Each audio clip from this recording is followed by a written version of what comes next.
Hey guys, welcome to a brand new video to the channel. So in this video, it's going to be our May edition of the best money making methods.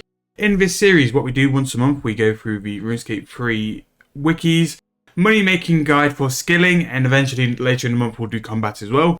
And we basically go through all the money making methods, what my advice would be, what I would do, what I would not do, and things which have already really worked well for me.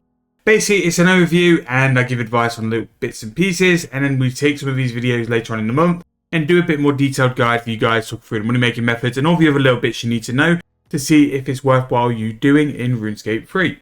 Now, this is one of the series which does so well for my channel, and I'm really happy I've kept it to once a month because I think it keeps it fresh whenever it does come, it does get the attention I think it really does deserve for the month. So thank you guys for all the support, likes and comments on these videos once a month. It really does help my channel as well. And if you are new to the channel, we do this along with other money making guides, series progressions, and loads of other videos as well. So if you are new, please make sure to click subscribe and join the channel. So let's get started anyway. So what I'm going to do for this one, we kind of do it different month by month, but I'm going to group it skill by skill this time, rather than what's making the most money at this point. So as always, we're going to start with agility. The Anachronia course has gone down quite a bit since we've last looked at it in detail. 8.4 mil per hour, which is still really good for level 85 agility. Any profit from agility is good, but yeah, not as much as it was making a couple of weeks ago. The agility arena token for pyro hooks is still 7.7 mil, and for 40 agility, it's pretty much a no-brainer if you want to train agility that way. Obviously, silver hawks exist now. Not many people train agility, but if you wanted to, that was a viable way to make some cash as well. Now, I'm going to be doing a video on screening soil, just because I think with bonus XP coming up, the demand for archaeology materials is going to go through the roof because of how archaeology works on a bonus XP live. You get artifacts twice as quick, but it doesn't mean you get materials twice as quick, so there's a massive influx in demand for materials. So I imagine sifting soil is going to be very, very good for a little while. Obviously with the spell, it's even better, but even doing it just by like the normal method, using the wash plant, still very, very good. So that will always be there. Again, the wiki has a great way to sort of break up between all the different soils, so you can work out which one is best for you to do. There are some spots you can excavate as well for profit. These are normally the higher ones. So 116, 119 are pretty good. But if you wanted to go for caches, Blood of Orcus will always be solid. Storm God Steel has been pretty good for a little while. And my opinion is whenever you do colours, any of the colour materials, they will always be good profits. So you've got Cobalt Blue here. They'll be there as well. Completing Zerosian and Zamorak sets also make you profit. And they pretty much always will because I think they're the kind of materials people don't really do a lot of.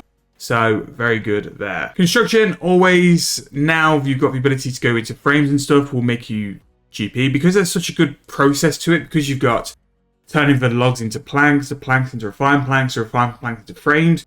You've got 3 ways to make money, and if you like check the prices on stuff as well, you can make money like without having to do like the whole 3-tier process. So, all these things here, similar to the screening and stuff, you've got all the frames here to sort of adjust what makes the profit the best. What I would say though, as always, check your margins with frames because sometimes they won't sell for what the wiki does advise. Crafting, wooden cats, still 8.8 mil, and I don't know why.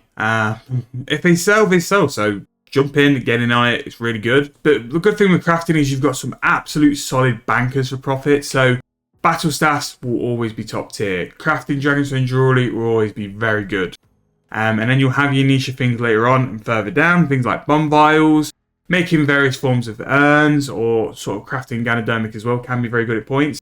One to keep an eye out as well is Royal Dragonhide Bodies. In terms of the XP per hour, it's absolutely mental. 500k XP an hour, and you're also going to be making something for like 3.5 mil per hour. It's just crazy. Like, for that level of XP, really, really good profit. So some of the crafting methods which involve mage, making fine sand with telekinetic grind is 47.5 mil. I don't go off that price. I would have to check the margin myself. Only because sandstone doesn't buy for what the wiki thinks it does. It goes so much higher on the Grand Exchange. You've got all your forms of urns, and again, urns are very, very solid, but again, heavily advised to make sure that you're checking the profit.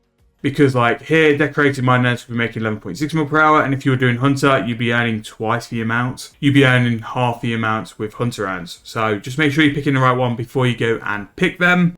But again, crafting is solid and always will be solid. And the good thing with crafting now currently is that you can make this level of profit without high level. As soon as you get to like the 50s, you can get battle staffs. Battle staffs will be a solid foundation for money making for you for a long time. Divination is just pure profit. 11.9 mil with the Divine Conversion Relic, and the Divine Conversion Relic really does change the game. With Divination, you do make a lot of GP. Vibrant Energy, 8.5 mil, level 60 as well, and that's probably hopefully counting in the Divine Conversion Relic, but 8.9 mil there is huge. Charging empty Divine Charges, 8 mil. Making Portents of Restoration, 6.6. Really good if it works. Now, sometimes the margin can be a bit too tight, or the selling price can be a bit too tight, so always make sure to check that out. Luminous Energy, 6.5 mil. Incandescent Energy, normally 4.5 mil, but again, get the Relic. The Relic is so worth doing. That's why Archaeology is worth doing, just full stop. Farming, again, is quite a different kind of skill. You're not probably doing it for hourly profit. You're going to be doing like interventional like farm runs, which will build up GP over time. And then once you put a price on farm runs, it'd be a lot higher. It'd be in like a couple of mils. But doing your bushes at Hex Oasis, very much worth doing for the chance of golden roses. And pretty much turn that into a daily as well. Firemaking, incense sticks. Again, the main thing for firemaking now is incense sticks. But here, Spirit Weed, you can make 14 mil per hour, which is just crazy. At level 35 firemaking, the unlock of making them twice as quick from the Garden of Hex will be massive. But even without that, you will still be making pretty good profits. Fishing actually still makes some profit now. Blue blubber jellyfish and sailfish, again, makes a little bit, not a lot, but a little bit. Fletching, probably with crafting, construction, and Herblore, the Bibles, is probably one of the best money makers in the game. Fletching headless Dine Arrows, 18 mil. Fletching Ascensory Bolts and Fletching the Onyx Bolts as well. Huge profit. The Ascensory Bolts probably one I'm going to be looking into again because it's very good. But Ascension Bolts at the minute are so expensive because there's such a short demand. Something to have a look at. So like if you start the game, level 1, Fletching Arrow Shafts, 1.5 mil per hour. You can't really say much more than that. Stringing Short Bows, again, very niche if it works, but sometimes it does. 3.2 mil per hour, again, level 1. And then all these things here, Bacromental Bolts, I stay away from because of the volume. I don't really think they're worth trying, but if you can get a margin nailed down and if you've got the levels to do it, by all means, go for it. Herblore, again, solid, easy, low. You don't have to have the highest Herblore level as well. We'll go through the levels. But 40 mil for rune crafting potions, that's just high because of the secondaries. Power burst of sorcery, the same, but 82 herb. Aggression potions, 19.3 mil. Level 57 herb. Luck potions, 17.7. I'll skip wet poisons because they're quite tedious, but divination potions, or whether they do sell, not sure. 43 herb, 17.4 mil. And it just keeps going. Like, I'm trying to find a solid one. Summoning potions, level 40, 10.9 mil. Easy. Super anti-poisons, again, solid. 8.1 mil, 48 herb. Making super energy potions, 5.3 mil, 52 herb. Prayer potions, the most basic, level 38 herb. You can quest this herb level. 5.1 mil profit per hour. A huge way for you to build your account. And it's not just that as well. You've got cleaning, making unfinished potions. So much profit from Herblore. And again, check your margins, make sure things are correct. But Herblore is a huge way to make some profit still. Hunter doesn't really change that much. You've got Whirligigs. Whirligigs are their own little entity by themselves. But Jadinkus and then some other stuff. But nothing too massive after like the top 4 or 5 methods. Hunter's not really one, apart from like if you want to go and do Big Game Hunter, which is his own little entity. The methods are pretty much how they are anyway. Creating small and classic historic components, and that's for level 5 method for Archaeology. You go do the level 5 spots, get all the stuff, and then upgrade them, and then upgrade the artifacts, and then disassemble for the components. Magic, solid, easy. 17.6 mil for Magic Training Arena, which I will go and put myself through just for you guys. I will go and suffer for that. Super Glass Make, again, Lunar Spells, 14.1 mil. Making Harlander Tower, Telekinetic Grind, 13.9. Traveler's Nexuses never really worked for me whenever I've gone to go and try. Same with the Rings of Respawn, not really much there. Humidify Clay and Enchanting Bolts will very much work though, and making Botanist Amulets will make you some decent profit. Very tedious, but will make you profit. Mining, pretty much making soft clay is the one, but if you're going to go and train mining, there are ways just to make a little bit of GP on the side as well. Coal rocks, concentrated gold rocks, mining ore, but nothing too major, but you can definitely still make money while doing that as well. Blessing Extra Fine Sand is 6.7 mil profit per hour, level 20 prayer.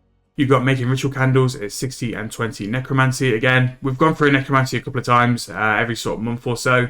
Still profit there and still ways to make money. Rune crafting will always make profit. It's just how much profits are going to make. At the minute, crafting dust runes and combo runes seem to be the way forward.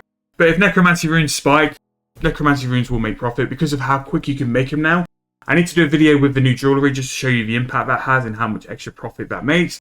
But rune crafting is always there in terms of its profit, and always will be, to be fair. Collecting big troves is 5.2 mil per hour. Performing the greater necroplasm ritual is 3.2. Defeating Croesus is 46.9 mil in a duo, and 4-man is 37.3. Again, I've never done Croesus, and it's something I really want to try actually, so maybe we can go and do that at some point. Lesser Necroplasm Rituals, 5.7 mil, still really good profit, and probably a solid profit to start an account off. And even in free-to-play, you're going to be making 1.8 mil at level 5, which is probably the way I would advise people to go and sort of get out of free-to-play, is to go and do that for a money-making method. Smelting, again, this will be another video on its way very, very soon, because I think smelting and also smithing as a whole is such good profit. Necronian bar is going to stand out in a minute. So, and this is what I say a few times, the highest level normally isn't the most profit. So level 70 is outperforming level 90 smithing. But there's other stuff as well. Smithing Elder Rune to +5 is making GP because of the bonus XP. Smelting Rune Dart Tips at level 50 is making 2.6 mil per hour. And then there's loads of other stuff as well with smithing. Smithing's always very, very good. Summoning, you've got turning stuff into scrolls. So we've got Blood Reaver, Dust Cloud, and Steel of Legends. Blood Reaver is very hit or miss, but these two are always solid. So solid. Fruitfall is still 7.7 mil with a Fruit Bat, and again, you can do that while skilling, so keep an eye out on that. Very good. Elder Logs, again, they've now included with Wood Spirits, and you can see the price of Wood Spirits is not really worth it. You're just going to make another 100k. Not really for me. Arcadia Logs, 3.5 mil. You make just under 900k with level 1 woodcutting, and with like Willow Logs as well, 800k an hour, level 30 woodcut. But yeah, that is this month's skilling money-making methods. Still plenty of stuff there to make money with, and just because the wiki says it's one price, doesn't mean it can't make more. It might make less, but it can definitely make more as well.